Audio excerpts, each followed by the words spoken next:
Good morning to all. आप Hansraj sir के साथ हैं। हम और हिंदी व्याकरण के बारे में हम आज पढ़ रहे हैं। इसके पिछले वीडियोस में उपसर्ग के बारे में पढ़े थे।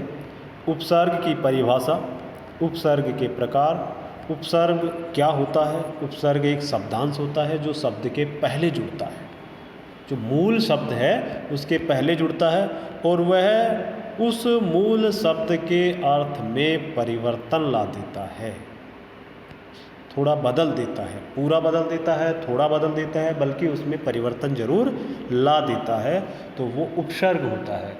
और इसी उपसर्ग के दौरान अपन ने ये भी देखा था कि उपसर्ग 4 प्रकार के होते हैं।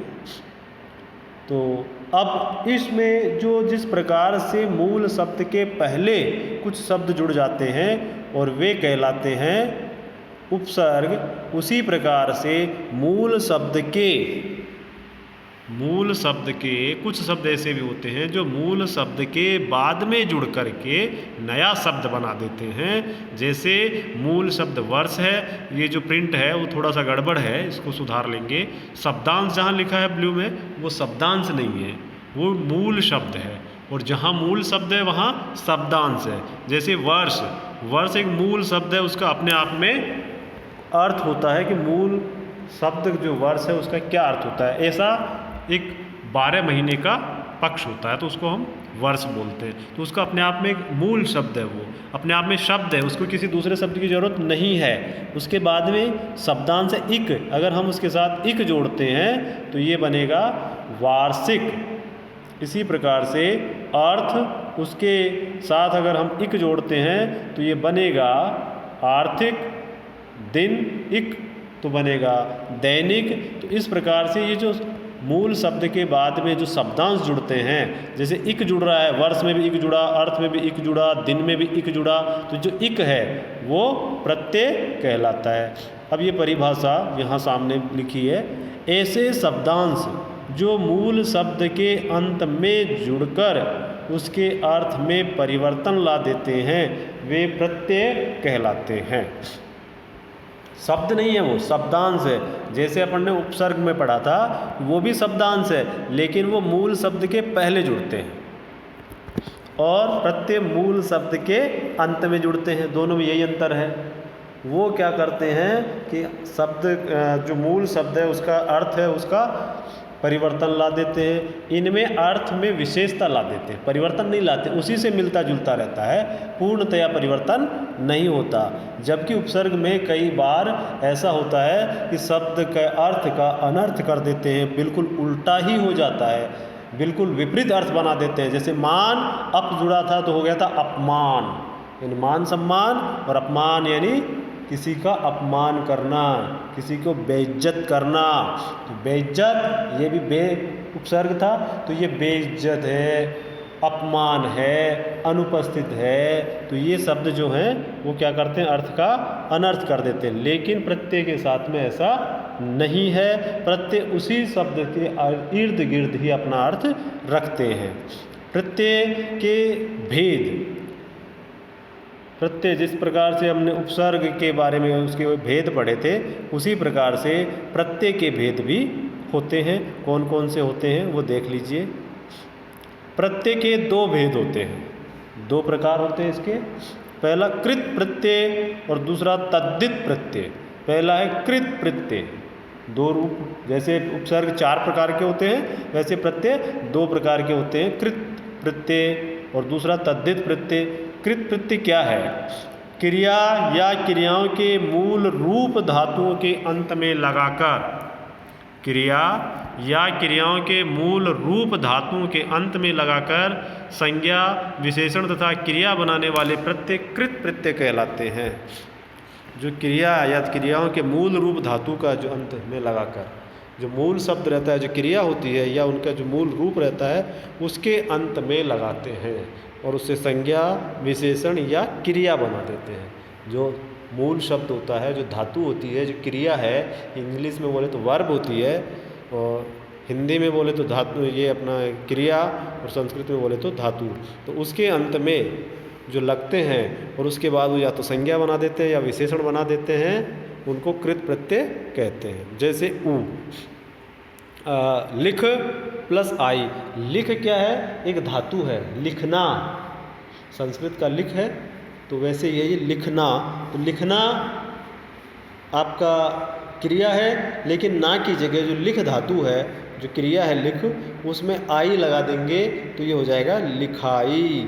तैरना, तैरना में क्रिया है तो ना काटेंगे तो तैर हो जाएगा, धातु हो जाएगी तैर, और आक लगाएंगे तो ये हो जाएगा तैराक। गरमना या गरमाना, तो गरमाना का गरम होना या गरमाना, तो उसका जो ना है वो हटा देंगे तो गरम रहेगा, और उसमें आहट जोड़ेंगे तो ये गरमाहट होगा। इस प्रकार से आई, आक, आहट, ये जो शब्द जुड़ रहे हैं ये हो गए कृत प्रत्यय। कृदंत शब्दों के कुछ उदाहरण इस प्रकार से हैं। कृदंत शब्दों के कुछ उदाहरण इस प्रकार से हैं। यहाँ पर इनके उदाहरण देखते हैं, प्रत्यय देखते हैं, नए शब्द देखते हैं।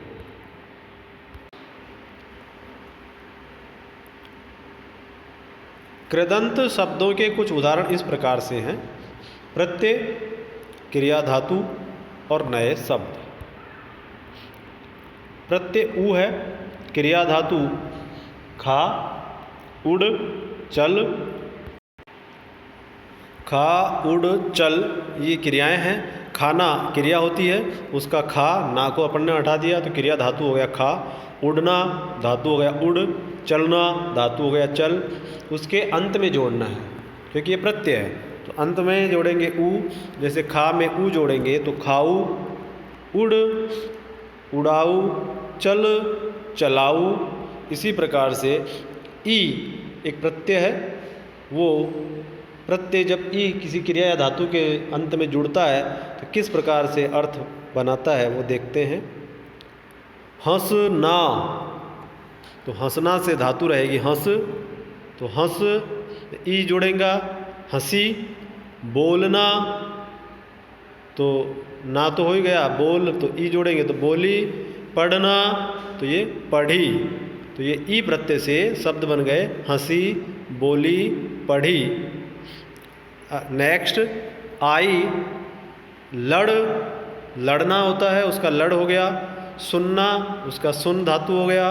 पढ़ना पढ़ धातु हो गया। लिखना लिख धातु हो गया। अब इनके अंत में अपन आई प्रत्यय जोड़ेंगे तो ये किस प्रकार से अर्थ बनेगा। लड़ आई तो लड़ाई, सुन आई सुनाई, पढ़ आई पढ़ाई, लिख आई लिखाई। तो नए शब्द बनेंगे लड़ाई, सुनाई, पढ़ाई और लिखाई। तो इसका मतलब ये हो रहा है अब तक अपन जो देख रहे हैं उसी से संबंधित है। लड़ना तो लड़ाई यानी लड़ने से संबंधित है वो भी। सुनना सुनाई ये भी उसी से संबंधित, सुनने से संबंधित है। पढ़ाई पढ़ने से संबंधित है। लिखाई लिखने से संबंधित है। तो इसका अर्थ का अनर्थ नहीं हो रहा है जैसा प्रत्यय होता था। अगला प्रत्यय है आन, धातु है अपनी चाल, उड़ और मिल। तो उसमें आन प्रत्यय जोड़ेंगे तो क्या होगा। जैसे चाल तो आन होगा तो चालान, उड़ में आन होगा तो उड़ान, मिलान। तो ये आपके नए शब्द बन जाएंगे। इसी प्रकार से नए शब्दों के तहत अपन देखते हैं नया प्रत्यय है आवट। ये शब्द नहीं है आवट, आवट का कोई अर्थ नहीं होता, ये शब्द नहीं है बल्कि शब्दांश है, बल्कि प्रत्यय है। तो आवट तो बन, उसमें आवट पीछे जुड़ेगा तो ये हो जाएगा बनावट। थक प्लस आवट बनेगा तो थकावट। लिख आवट होगा लिखावट। सज आवट होगा सजावट। तो इस प्रकार से ये आवट प्रत्यय से नए बनने वाले शब्द होंगे बनावट, थकावट, लिखावट, सजावट।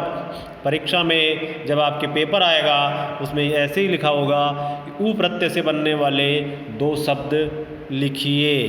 तो आप लिखेंगे खाऊ, उड़ाऊ, चलाऊ, इनमें से कोई से दो। ई से बोले जाने वाले ई प्रत्यय वाले तो हंसी, बोली, पढ़ी। आई से आई प्रत्यय से बनने वाले शब्द चालान, उड़ान, मिलान, आवट प्रत्यय से बनने वाले नए शब्द बनावट, थकावट, लिखावट, सजावट, आहट। आवट था, अब नया प्रत्यय है आहट। आहट शब्द देखिए क्या है, घबराना, तो ना अपने क्रिया थी तो इसका ना नहीं रहेगा तो ये घबरा हो जाएगा। चिल्लाना तो चिल्ला हो जाएगा। मुस्कुराना मुस्कुरा हो जाएगा। और आहट अगर प्रत्यय इसमें अपन जोड़ते हैं तो घबराना का ना नहीं रहने से धातु रहेगी घबरा, तो ये हो जाएगा घबराहट। चिल्लाना ना नहीं रहेगा, आहट रहेगा तो हो जाएगा चिल्लाहट। मुस्कुराहट, तो ये आहट और आवट दोनों में अंतर है बेटा, अच्छे से समझ लेना। आवट बनावट, थकावट, लिखावट, सजावट, और आहट में घबराहट, चिल्लाहट, मुस्कुराहट। अब उसके नेक्स्ट अगला प्रत्यय जो है वो है आकू। उड़, उड़ना जो शब्द होता है उसी में आकू जुड़ देगा। लड़ना होता है, इसी तरह से पढ़ना होता है, ये धातुएं होती है। और पढ़, लड़, पढ़ ये धातु है। पढ़ना, लड़ना, उड़ना ये क्रियाएं होती है। तो आकू अगर इसमें जुड़ते हैं, उड़ प्लस आकू तो ये हो जाएगा उड़ाकू। लड़ आकू, लड़ाकू, पढ़ आकू, पढ़ाकू। तो ये नए शब्द आपके आकू से बनेंगे, लड़ाकू, पढ़ाकू, उड़ाकू। इसी प्रकार से अगला प्रत्यय नी। नी ये उपसर्ग नहीं बेटा, प्रत्यय है। नी होगा तो पहले, ये प्रत्यय होने से पीछे जुड़ेगा। कतरना, तो उस कतरना का ना नहीं रहेगा तो धातु रहेगी कतर। इसी प्रकार से चट, चटना होता है तो इसकी धातु रहेगी चट। सूंग, सूंघना, इसकी धातु रहेगी सूंग। अब इसमें नी अपने को लगाना है, नी प्रत्यय आपको इसमें ऐड करना है, नी प्रत्यय आपको इसमें जोड़ना है। तो कतर नी तो ये हो जाएगा कतरनी। चट नी चटनी।